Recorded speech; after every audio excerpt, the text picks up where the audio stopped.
April, welcome to the podcast. Thank you. We're so excited you're here. Thank you. I'm excited too. I was joking around with her when we were prepping that obviously I've known you because I know your family, but I've never actually had a real conversation with you. Mm-hmm. So this will be fun. This will be our first time. Yes, this will be our first time talking and the world can hear it. So that's your great. First time conversating. Our first conversation. Mm-hmm. Past, oh my gosh, it's Sunday. So good to see you. We see you in the audience, right? Yeah, exactly. I had that moment when I walked in today with April. Yeah. Yeah. But you have a friendly face in which you feel like you've known this person and have an actual relationship. So now we get to actually cultivate the friendship and relationship. But that is the cool thing about this Thought Leaders podcast is we're going to have guests on that we don't know much about. And you're going to teach us today, and we're going to learn about the ever-changing real estate market, Stefan. I don't know much about real estate, right? I know what buying and selling a home is, but obviously there's a lot that goes into the changing real estate market. So we're excited to have you. Thank you for joining us. Thank you. And Yeah, I feel like I know a lot about real estate, but I also suspect I don't. So this will be like a great conversation. We're going to school today. It's a great conversation. All right. I forgot my glasses. Right. Where's my notepad? Yeah. So I'm actually, this is really interesting. So you're 23. 23, yes. Okay. And so What? You already have Oh, stop. you already have a company. Yes, I do. And you're already a CEO of this company. You've been going for how long? I'm sorry? How long has the company been going for? Just turned a year this month. Yes. Oh man. That deserves Wow. a clap. Yeah, that's a That's clap. fantastic. Yes. Fantastic. Thank you. So I'd love to, number one, take a little bit of time. Just tell us about your business and then how you got inspired to start it. Yeah. So my business, my brother and I started this business about a year ago. And we do wholesale real estate. Maybe you've heard of it, maybe not. But basically, our company acquires off-market properties and we sell them to investors, which are either going to buy and hold them or are going to flip them or are going to go ahead and sell them again. Whatever their exit strategy is, we just acquire these properties for them and sell it to them. And we do that all over the U.S. We started just in California and now we're doing other states as well. Yeah, you were saying Ohio is a big state. We're focusing in Cleveland, Ohio. Yeah. Wow. I just want to say something real quick. Yeah. How old's your brother? And I know Damien very well. Your brother's amazing. How old's Damien? He's 26. So Damien's 26, you guys, and April's 23. Yes. Stefan and Callie, I don't know about you guys, I know. but at 23 and 26, I was not a CEO of a company No. for 1 year. I don't even think I was thinking about that. And here we have you and your brother who are extremely successful. Thank you. Amazing mom, amazing dad, and just to see the way that you guys have just grown into your own. Because a lot of times we can get lost in our parents' shadows or their success, but to see you and your brother and your sister just really elevate into who God's called you guys to be. Right. And you were sharing with Stefan and I, like you and your brother own a fourplex together. And I'm like, Stefan, I don't even own a singleplex. No. I don't even own a home. No. Yet. Keyword. Yeah, Yes. no, it's coming. It's coming. Yeah. Well, and the highest compliment I can give a woman is, okay, so you hear oh, I could have never guessed you were 32, right? Because you look so young. I actually think the best compliment a woman can get is that they are so mature and so wise and so accomplished that you're like, oh yeah, you've got to be my age. I'm 30. But I'm speaking to April, I'm like, she's got to be my age because she sounds astute. She sounds very intelligent. And I'm like, very capable, without me even knowing anything about your company. I was like, yeah, this woman is probably a baller. So kudos to you because 23 is hilarious because I'm thinking about myself at 23. Oh my gosh. So now that you were we at know, the Kennedy Center. Okay, well, I know, but I wasn't a CEO. You know what I mean? I mean, that's so now that we know a little bit about the business, right? Obviously, you just didn't hit the switch and you were CEO. There was obviously some groundwork. You've obviously started doing other things. So what is a little bit that you can share with us about your professional story, your background that got you to this CEO and founder of Jara Legacy Investments? Right. So right out of high school, I started real estate. Real estate's the only thing that I've known. Wow. have never had any other job or anything besides real estate. While I was a senior in high school, I was already taking my real estate courses because you have to be 18 years of age. Here in California, you have to be 18. And the idea of getting into real estate started with my dad. My dad has been doing it for years. So when he first started, he would take me to appointments, to showings. I mean, and I was just there. He would just tell me, don't say a word. Just like, if you want to watch, just watch. If you want to get out the car, you could do anything. Just don't say a word. These are my clients, you know? So I was doing that. I mean, ever since I was a sophomore in high school. So, wow. I mean, it just started getting more interesting as the years went by. And I mean, 18 came around and I said, okay, I think I'm going to do real estate.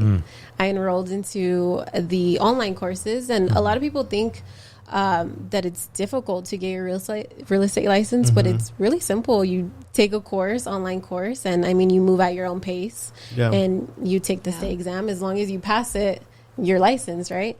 So I've been a real estate agent since 18. And then just last year in August, I started this new company, the wholesale company. That's incredible. That's so cool. I love that. I love that when you were in high school, your dad was like coaching you on calls. Yeah. My mom was a designer. She still is. And so I remember when I was a kid, she used to take me on the calls as well. And I remember one time she was selling this like huge rug for 10 grand. It was like this Persian rug. And the lady asked me what I thought. And so I started telling the lady what I thought, and I killed the deal. I like blew it up. So I remember we got in the car. My mom was so pissed, and so she sat me down and said, "Look, and you little." And she put me straight, gave me the protocol. So that just reminded me that I grew up in a similar environment. Yeah. So this is interesting to me because you come from a family that's a real estate family, and a part of that, too, is a family that's very business-minded and entrepreneurial. And so I kind of feel like I grew up in a similar environment. My family had a very unique industry they were in, and so that kind of created a path for me. So I guess what was that like, just being able to look at, to having a family and then having these opportunities? What responsibility did you feel to either take them or work with them, or what did you feel like you've learned or gained from having your family? Right. I feel our family has always been really close. So whether we were doing our own business or just with hanging out with friends, I mean, each of us would tag along somewhere. So when my dad started real estate, I mean, I was there, my brother was there, all of us were there with my dad. And then I started getting into real estate. My brother was there with me. He got into real estate. My sister kind of tried it. She didn't really like it. I mean, real estate isn't for everyone. But she started her own business. She has her own business. She's a esthetician. She does lashes and she does amazing. All that. So she has her own business. And then my mom's also in real estate as well. But we've always tagged along with each other, whether it's, so we always had that, okay, whether it's real estate we get into or our own business, we kind of had that, that drive to do something for ourselves, be self-employed, not working for just, anybody. Totally. We wanted to, do our own thing. Yeah. That's something, I really admire, April, about your family is despite the success, right? Despite the wealth, despite the units, despite being CEO, you guys are really the definition of what a family is. And it's a joy for us to see, the Hada family. It's family. Like when you talk about that word family, the family dynamic, you could be a single mom, and you're still a family, but you guys truly are a tight-knit family. I see it from the vacations you guys go on. I see it from you guys all working together, even though your sister doesn't work in real estate. Yeah. I feel like she's there with you guys because it's family. And we don't see that too often. Yeah, in today's society, we don't see it where the family's successful. I think your parents instilled in you guys in a young age. I mean, hello, you're a CEO at 23 years old. Obviously, they taught you some really good things. Yeah. My parents weren't teaching me to be a CEO at 23 years old. But no, one thing I really admire is the family dynamic that your mom and dad have really created, and just to watch the success come with being a family. Right. What were some key things that you felt like your parents really instilled in you when you were growing up that like gave you the confidence at 18 to be like, I'm going to take this. Like, I'm going to do this. Because obviously seeing your parents super hyper successful, like I even felt this way with like my dad, because he had like worked up the way in long-term healthcare and started as administrator and then became COO. Yeah, I was a little... just to give him a little praise. Yeah. When I met Tom, he's CEO of $1 billion company with 10,000 people under him. And I'll be honest, like... That's a little plug right there. Yeah, no, I mean, no, he's... premarital plug. No, yeah. Yeah. He's your future dad. I mean, he's a heck of a... a guy. But, like... Major kudos to your parents. And not that my dad didn't do this, but like it intimidated me big time, like what my dad did. Now, I don't know if that had something to do with the fact that I didn't see myself going into long-term healthcare. That wasn't like my passion. I was like, I'm going to be a performer. But something your parents must have done gave you confidence or like I'm going to do this and I feel confident in doing it. Yeah. I mean, I think myself and my siblings, because we have our own businesses, I owe it all to what they taught me. I mean, ever since we were little, starting with family, we've always been very close. It hasn't always been as it seems, like perfect, like we're a perfect family. I mean, no such thing. There's no such thing. I mean, Instagram, we can post one thing and then we're like fighting right after we hit post, you know? Yeah. So it's not... I think that's all of us. Yeah, so it's not perfect like that. And even when there was problems, I think we're always close. We never felt like there is any separation or, you know, despite if there is problems, you know. So the family was always close. And then my dad has always been... I mean, ever since I can remember, he was always doing something different. He was always doing something different. And my mom was a stay-at-home mom, so he was the only one, you know, supporting the family. So we saw that as kids. We saw that, okay, every day he got up early in the morning, whether he was... I mean, my dad has done so many things, like so many things. And he would get up early in the morning and then come back super late. And we would see him do that day in, day out. Hard work. Just to support, you know, like making sure we had dinner that day, you know. And my mom was always there just raising us, making sure she was there for school events and stuff like that. Yes. So I think just them raising us as a close family and having that, nothing's given to you. Everything you have to earn it. You have to work for it. That's good. We all learned like that. So, I mean, coming into as adults, graduating high school, we knew that it was going to be like that. Yeah, this is interesting to me because I talk to a lot of young people between the ages of 22 and 28, and one of the things I see is usually they'll, at least in my kind of world, they'll go to college. Many times, you know, really good schools. And then they come back and then life is hard, but they've never been in an environment where they had to learn how to put themselves out there because they, you know, they were probably raised upper middle class. They were probably from a great neighborhood. You know, they went to a great school. So, you know, it's one thing to be great in school. It's another thing to be 23, 24, and then trying to actually build a life. And it's way harder. And you haven't really developed that ability to just push through. And so I guess what are some lessons you're learning right now, being 1 year into a business and then also just being in your mid-20s? Yeah. I think learning being independent, I moved out when I was 18, strictly because I was 18 and I didn't want my parents telling me what to do. I had really strict parents and I was like, you know what, I'm just going to move out on my own. No one's going to tell me what to do. So at 18, I had just closed a couple of deals. I was doing real estate already and I was like, oh, I have all this money and I'm going to move into this nice apartment. And I moved out on my own. And I mean, I was like, okay, I need furniture in the apartment. And I had to spend money for it, you know, and then my funds ran out and I was just left. I mean, I had, you know, some money, but I was like, okay, how am I going to pay rent for next month? You know, and I I didn't want to tell my parents, oh, I moved out and I don't have money. Sure. You know? So, right when I moved out, I started hustling and like, okay, I need to find out how I'm going to get $1,000 for next month's rent or whatever the case is. And I think, right at 18 is when I started, okay, like, and then once you start, like, I think if I hadn't gone through that phase of not having the funds and that initial struggle, I wouldn't have been or had that grit to keep going as much as I am right now.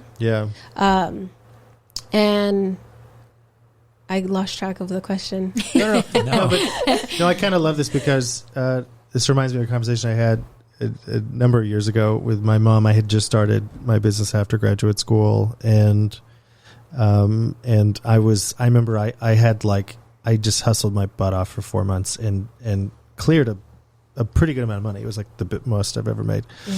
And I was so excited. And I remember like 2 months went by, I didn't sign any more business. And so obviously I was like spending what I was making, and I turned to my mom and I said, I go, this is kind of awful. It's like I got to do this monthly. And that was like a weird moment for me. Right. Like at 26, 27, where I was like, okay, like you got to get good at independence is being, it's the process of being able to contend with the desert daily. And if you can do that, you can achieve agency. You know, you can become who you want to be. But it fundamentally has to do with being able to do it day in and day out. And so, I remember when I was going through that. I can only imagine what kind of motivation you have for your desert when kids are involved.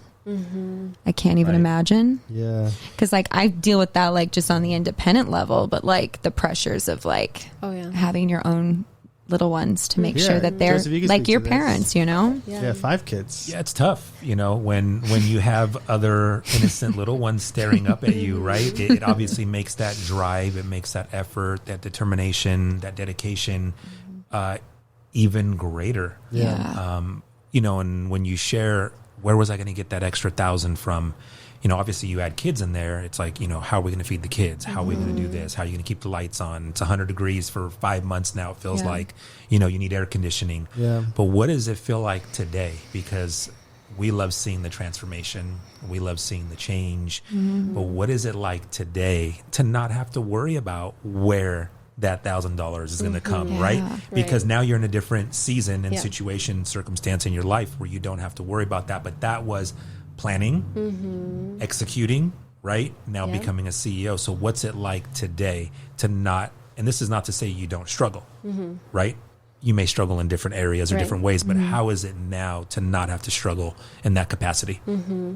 I think financial struggles are one of the main things that stresses out people and causes problems outside of like, I mean, if you have financial problems, it stresses you out to take it to family and take it to work and take it to like, you know, other things. So I think not having that, like you said, that where is my next check gonna come, or, you know, I think so the feeling is so grateful, you know, to even have. But if people just see my business now, they say, oh, she's so, like, it's so perfect. She just goes in, kind of looks like she does nothing and, you know, like kind of sits back, just supervises. But 5 years ago, when I first started, 6 years ago, it was day in, day out. I was working since like 7 a.m. to 11 p.m. And it was just working, and I needed sleep, and okay, like it was just for 3 years. I think I was doing that like nonstop, 3 years,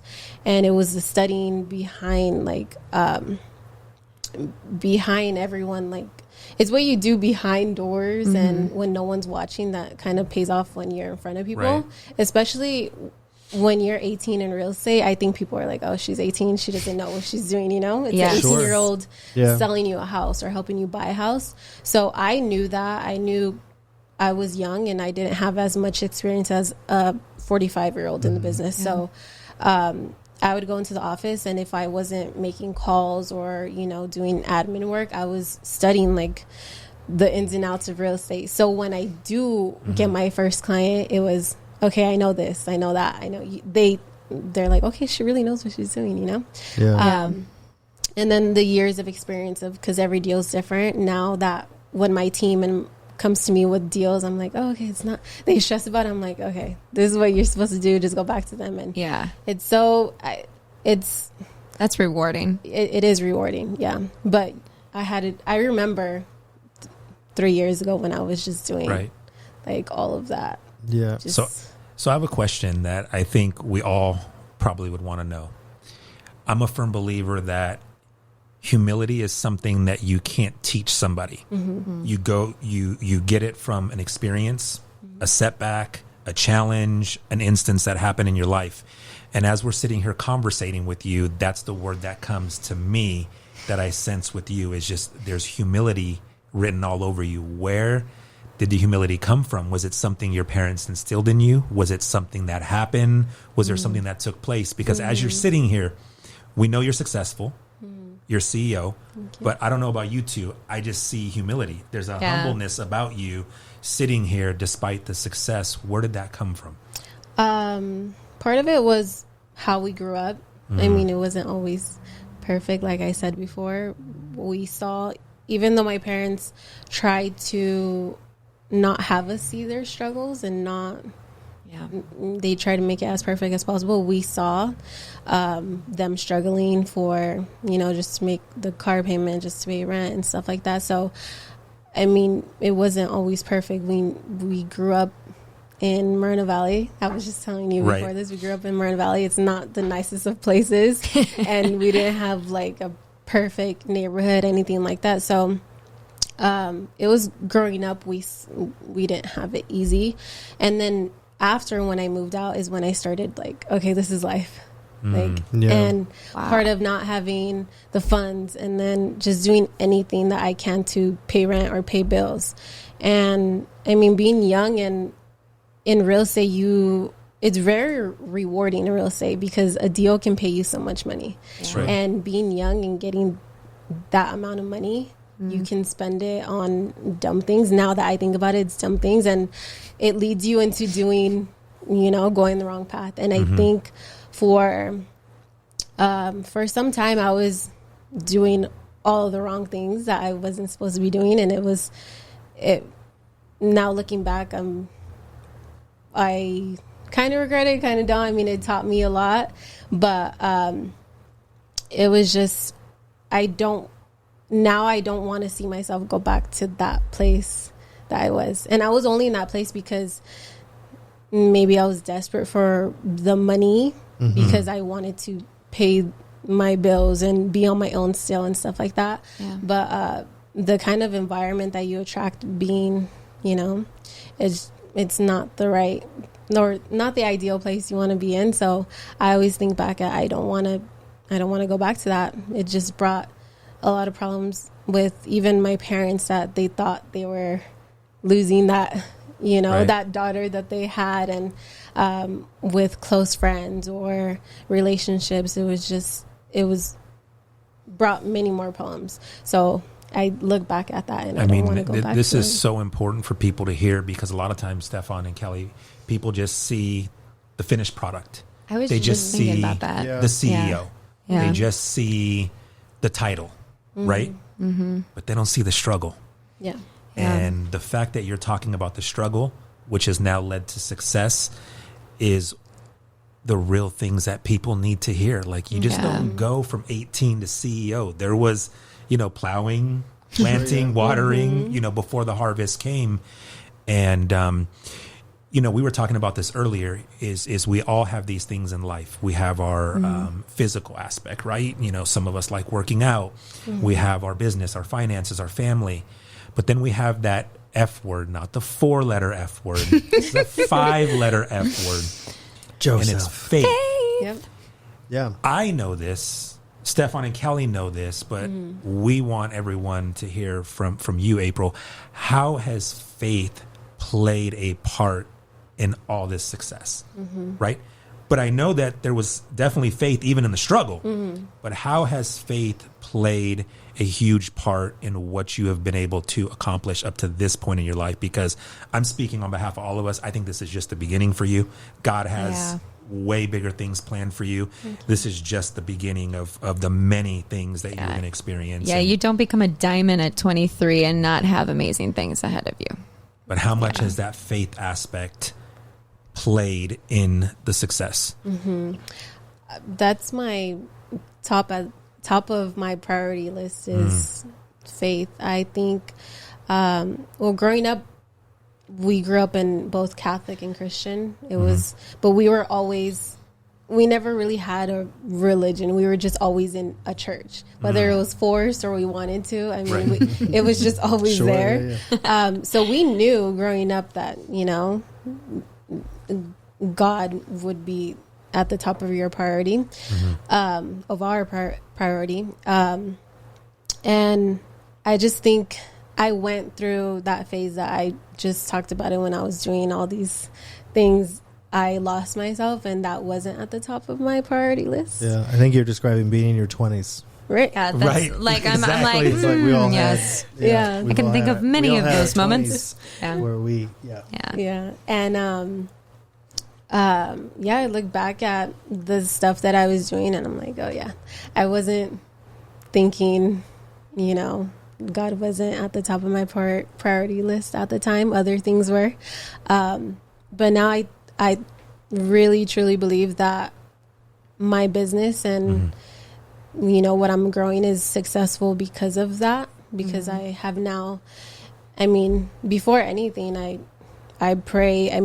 We can do things, we can plan as much as we want, but I put everything into God's hands, whether it's going to work in my favor or not. As much as I may struggle, I know I'm going to get out of it, whether it's sooner or later, because I have the faith and I'm praying. I'm like, I know, God, you're doing this, you're putting me through this for a reason. And the lessons that I have learned during the struggle and, things that I've experienced were all worth it to be where I'm at now. I feel like there's something you want to say. Oh, really? As a girl to girl, as a godly, young, successful lady, hearing her say that. And Stefan, when we were talking about these episodes, right? Thought leaders, like who are we going to have on as guests? We said we really need to highlight women. We need to have young, successful, God first driven, entrepreneurs as yourself. I just felt like there was something lady. Well, first off, because I can hear it in your heart, like when you look back at the times that you feel regretful, like I'm just going to be honest, I'm sitting here and I can just hear God like showing how those moments were pivotal. And actually it makes you the most impactful, because there are people, young and old, it doesn't matter age, who probably are listening to this and being like, I love the fact that here's this woman who is esteemed. She is kicking butt at 23, yet here she is talking so openly about some times in her life where she's felt not exactly proud of that moment. And I would beg to say, like, I keep thinking about the wonderful parable about, the 100 sheep and the one sheep that wanders off and gets lost, and how God celebrates that sheep. And I've been that sheep. I know you've been that sheep. I know you've been that sheep. I think we all have, you know what? I actually think it's a blessing to have those moments, because they shape us. And then it gives us the opportunity to find him in a way that we didn't ever get the chance to in our development as a kid, because you were becoming an adult. You were becoming who you were supposed to be, what God was calling you to be. So I actually find that your story of like the times in life where you could look back and be like regretful, I actually think it's powerful. I think it's really powerful, and God can use that. I think that people want to know that they're not alone in the world, that wherever they're sitting in life, whether they're in a season like that right now and they're listening and they're like, oh my gosh, I just feel like I'm failing and I've lost myself, to be able to look at you. And this was the other thing that you maybe could sense, because when we were talking about image, like, girl, I'm going to just be honest. If I were to pop on your Instagram, I'd probably look at her and I'd be like, she's killing the game. She looks beautiful. And I, in my human nature, could be like, you know, but hearing your story and hearing like the hard work, like I think for all of our young listeners, there's like a whole thing about what does it take to get where you want to go. Mm-hmm. It's not all glamorous. It's not picture perfect. Mm-hmm. You are gorgeous and you are successful. All of those things are right there, but it took work. Mm-hmm. It took your experience as a kid, seeing your parents. And so I just like, I think your story is really powerful because I would challenge you to think of everything that's happened up until this point to be one of the greatest blessings of who you are and what you can give to the world. I agree. I Absolutely. agree. And like you said, I may look back and regret those, but if I really think back, and they really made me who I am today. They built character. I mean, they made my faith much stronger than it was ever. Yeah. I think I'm way more connected to God than I have ever been. And I'm really thankful for it. Obviously, it put the wrong people in my life. They hurt me, and I was put in bad situations where I could have literally lost my life. And but if those things didn't happen, I wouldn't be who I am today, and I couldn't teach my team, the company that works with me. I wouldn't be able to not only teach them about real estate, but teach them about life, because my team, my in-house team, are young. They're less than 20 years old, and they're doing what I'm doing. Yeah. And I mean, hello. So I'm like, I've been there, done that. Yeah. So they can come to me they know they can come to me with whatever they're going through. Yeah. And I feel very blessed to be able to help them not only with their business, but personal as well. That's amazing. And this might be a great closing question. If you met a 20-year-old, 21, 22, and they were trying to figure out what they wanted to do, maybe they lack the confidence, right? Because it's tougher to be, I think, 18 to 20. What would you tell them to encourage them? What's like one thing you've learned that you feel like you can pass on? To anybody young and just trying to figure out their way, I think that's any 18, 19-year-old. They kind of don't know what they're going to do. If you lack the confidence, I think is just being knowledgeable in your area of whatever is going to make you have the confidence, If someone lacks the knowledge of, say, real estate, they're not going to be confident when they come face to face with a buyer or seller. Yeah. Because they don't have the knowledge behind it. If you study and if you know the ins and outs of what, your field of work is, you're going to be very confident with whatever question they give you, or whatever doubt, and I think that builds confidence. But you have to have the consistency of not only working, but also doing the back work, which is studying, like literally looking in the book and like, what does this mean? What does that mean? Doing your homework. And then also, like, if you don't know, I think it's just trying different things. And whatever you feel like you like. I genuinely love real estate because it's always changing. Every deal is completely different, and I think that's exciting. And it's not something that, every family is going through a different situation. And it's a very rewarding, not only financial, but you're blessing a family with a home. You're getting them out of a stressful situation, whether it's a divorce or a death in the family or anything like that, you're blessing them as well. So I think don't think too much of, I don't know what I'm going to do with my life. Just try different things and whatever you're going into, just be very consistent. Know that nothing's going to happen very quickly. You hard work. You have to be very consistent at whatever you're doing. Yeah.